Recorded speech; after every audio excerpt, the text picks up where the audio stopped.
নমস্কার, আমি ডাক্তার গৌতম গুপ্ত, কলকাতার একজন অর্থোপেডিক ডাক্তার। আমি হাঁটু প্রতিস্থাপন এবং হাঁটুর নানা সমস্যার চিকিৎসা করি। আজ আমি বলবো হাঁটু প্রতিস্থাপনের পর কিছু সাধারণ জটিলতা বা সমস্যা নিয়ে। অনেকেই ভয় পান অপারেশনের পর কি হতে পারে। আসলে ভয় পাওয়ার কিছু নেই, তবে জানা খুব দরকার। প্রথমে বলি ফোলা বা সোয়েলিং। হাঁটু প্রতিস্থাপনের পর হাঁটুতে বা পায়ে কিছুটা ফোলা হওয়া খুব স্বাভাবিক, কারণ অপারেশনের সময় টিস্যুতে কাজ করা হয়। এই ফোলা সাধারণত কিছুদিনেই কমে যায়। বরফ দেওয়া, পা উঁচু করে রাখা আর নিয়মিত ব্যায়াম করলে ফোলা দ্রুত কমে যায়। কি করবেন? বরফ দেবেন, পা উঁচু করে রাখবেন, নিয়মিত ব্যায়াম করবেন। কি করবেন না? দীর্ঘক্ষণ বসে থাকবেন না, অতিরিক্ত হাঁটা বা চাপ দেবেন না।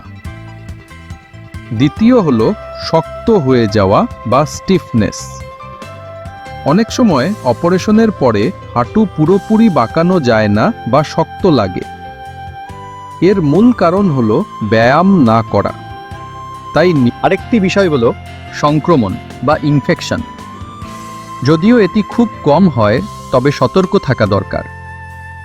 অপারেশনের জায়গা যদি লাল হয়ে যায়, পুঁজ বের হয় বা হঠাৎ জ্বর আসে, এগুলো সংক্রমণের লক্ষণ হতে পারে।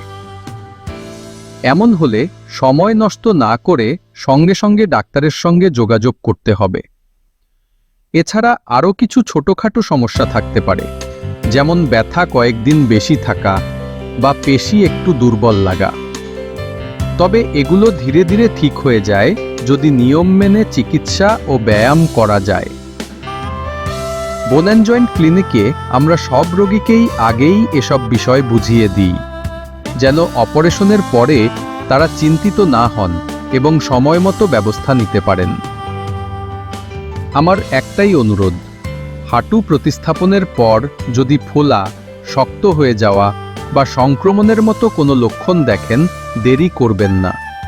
সাথে সাথে আমাদের বা আপনার ডাক্তারের সঙ্গে যোগাযোগ করুন। আমাদের উদ্দেশ্য শুধু অপারেশন করা নয়, আপনাদের সম্পূর্ণ সুস্থ করে আবার স্বাভাবিক জীবনে ফিরিয়ে আনা।